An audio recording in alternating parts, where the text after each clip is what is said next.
Hola oyentes de Radio Sefarat, volvemos a encontrarnos con Alicia Obenmergui para seguir recorriendo la historia de las diásporas en este espacio llamado Milim, en el cual estamos centrados en las últimas entregas en la historia que va a llevar a la declaración de un Estado judío, pero que en el camino tiene muchas historias como las que nos vas a contar hoy, ¿no, Alicia?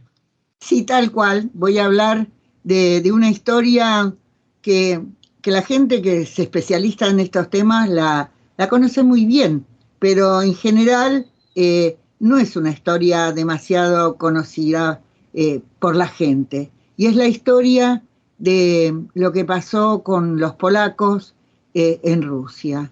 Y entonces quiero hablar un poco también de algo que además lo estamos viendo ahora en Ucrania. Las cosas nunca pasan porque sí, es decir, detrás de todo acontecimiento existe eso, que es la historia. Por eso digo que es tan importante saberla y conocerla. Y en este caso, la de Polonia, de la cual nosotros, Jorge, nos ocupamos mucho, gracias a tu interés por la historia, a tu interés en lo personal, pero también que lo podemos hacer por Radio Sefarat. Nosotros trabajamos mucho sobre, no sé cuánto hace de esto, sobre la historia del reino de la Gran Polonia y cómo se formó y todo lo que pasó allí.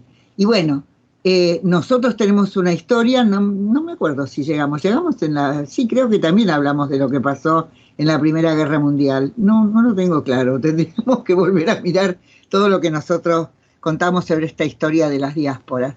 Yo creo que sí, pero bueno, si no, recordaría que hay un escritor, el hermano de Bashevich Singer, que se llamó solo Singer, no Bashevich, que contó en su libro Los hermanos Ashkenazi cómo los judíos lucharon por Polonia en la Primera Guerra Mundial. Y tiene un capítulo espantoso sobre lo que les pasó a estos judíos que lucharon en esta guerra y ningún agradecimiento que tuvieron los polacos hacia esos pobres judíos. Los que no murieron en esa guerra fueron asesinados al terminar la guerra por los propios polacos. Digo porque hay que contarlo todo. De todos modos, de lo que quiero hablar es de lo que le pasó a Polonia.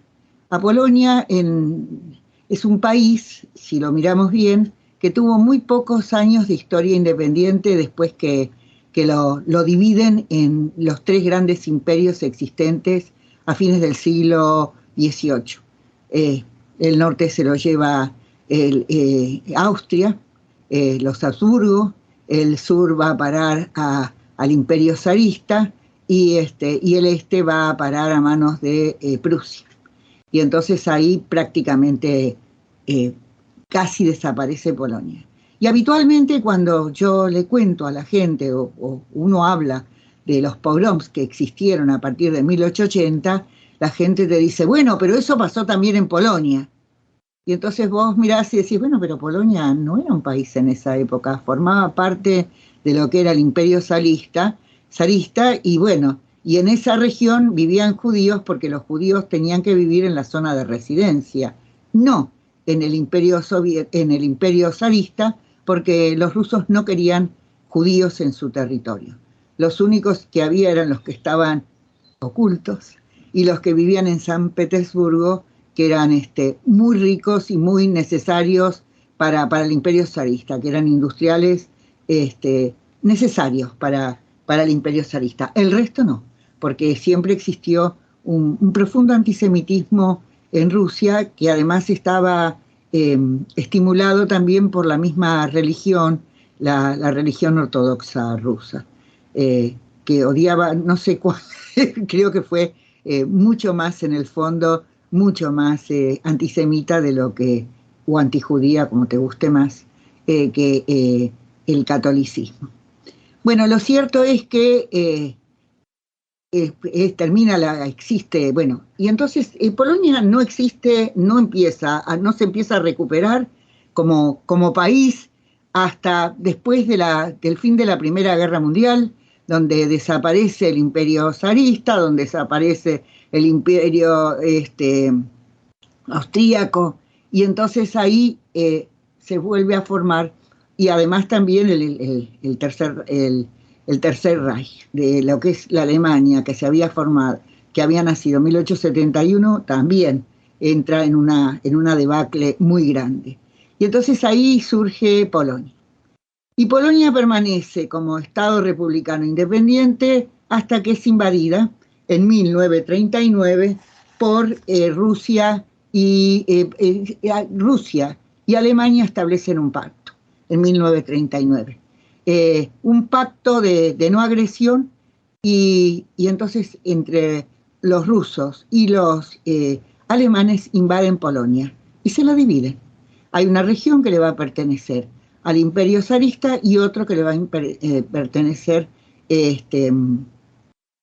al imperio zarista, no, a la URSS. Ya estamos hablando de la Unión Soviética, con Stalin a la cabeza, y por otro lado la Alemania nazi, el Tercer Reich. Y entonces lo que le pasa a Polonia, yo lamento mucho, Jorge, que vos tengas que escuchar, o la gente, porque no sos solo vos, la gente tenga que escuchar mis reflexiones acerca del destino de estos pueblos, ¿no? Por empezar, del sufrimiento enorme de este pueblo polaco, que siempre había estado, y de lo que le pasa, lo que hace la Unión Soviética. Lo que hicieron los nazis fue terrible, pero lo que hicieron los rusos con los polacos no tiene nombre. Todos sabemos que hubo, creo que vos lo sabés también, cómo destruyeron el ejército en Katyn, la cantidad de soldados de un ejército polaco que andaban a caballo, de soldados, y cómo los mataron y los enterraron. Las cosas que le hizo Stalin a los polacos no tienen nombre, aparte de la que hicieron los nazis. Y mi reflexión siempre es, digo, y encima de eso, ahí vivía la mayor parte de la población judía de Europa del Este, vivía ahí, en Polonia. Así que yo digo siempre que si los otros han sufrido mucho, porque es un sufrimiento y una historia terrible sobre lo que fue el destino de la población polaca, uno tiene que pensar estos pobres judíos metidos en medio de este drama, que es un drama bélico y un drama espantoso. Y también, ¿por qué no? La historia tiene que servir para eso, la historia no sirve para predecir nada. No tiene ningún carácter que pueda imaginar que el conocimiento del pasado les permita, por lo menos a mí me parece que es así, tal vez estoy muy equivocada y estoy dispuesta a reconocerlo, que la historia pueda predecir, conocer la historia puede predecir el futuro. Sí, algunas cosas pueden llegarse a inferir, pero no demasiadas, porque bueno, los actos de las personas y de todo lo que sucede son a veces inesperados, pero lo cierto es que lo que cuenta lo que voy a contar ahora, lo que voy a contar lo saqué de una revista polaca extraordinaria, no me acuerdo cómo se llama, después le voy a mandar la fuente, que cuenta historias sobre Polonia y sobre los judíos de Polonia, y las cuenta con un afecto tal, con una cosa así que a mí me encanta. Hay una historia preciosa sobre Janusz Korczak, sobre montones de cosas, sobre lo que hicieron los judíos en el cine. Es una revista de cultura polaca, pero para mí es excelente. Así que yo voy a mandar la fuente por si alguien tiene ganas de entrar y mirar. Realmente tiene mucho para aprender y disfrutar. Y ahí esta revista cuenta la historia del ejército de Anders. Y ahora voy a empezar a contar de qué estoy hablando. Yo conté la matanza muy así, al pasar de lo que hizo Stalin con parte del ejército polaco, asesinado y enterrado. Ahí había el padre de un director, en este momento de uno de los más importantes directores de cine de Polonia, que también, no me acuerdo si era judío o medio judío, que también fue asesinado ahí en Katyn, y él hizo la película. Cuando me acuerdo el nombre se los digo. Bueno, lo cierto es que ahora y además tomó población exactamente como los rusos hacen ahora en Ucrania, y se la llevó. Se la llevó, lo que dice el texto es que desaparecieron cientos de miles de polacos para siempre. Se los llevaron a Rusia, a Siberia, a montones de lugares de donde esa gente no volvió nunca más. Eso es bueno tenerlo en cuenta. Y cuando se llevaron a esto, se llevaron a todo, de todo. Se llevaron prisioneros, sí, como prisioneros, a soldados, a personas de la cultura, a civiles, a una población que desapareció para siempre. Parte de ella, bueno, después se recupera y vuelve, y parte de ella va a formar parte de este ejército de Anders. Bueno, ¿quién era Anders? Anders era un ex general del ejército polaco, y se lo llevaron y lo tuvieron preso ahí en Moscú. Pero en 1941, después de que los nazis invaden la Unión Soviética, o la URSS, no sé si en España le dicen la URSS, cuando yo era chica acá se decía la URSS, y a veces yo digo la URSS para abreviar. Se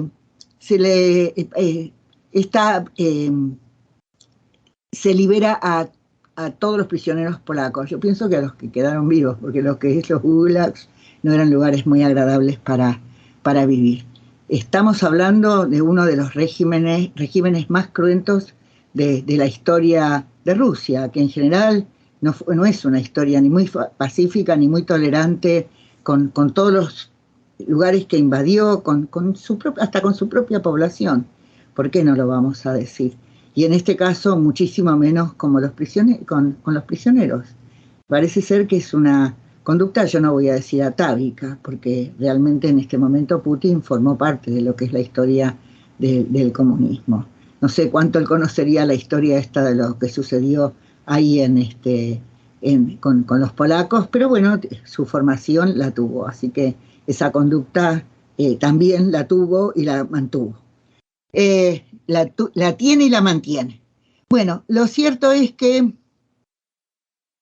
se funda el ejército en el centro de Rusia, en 1941.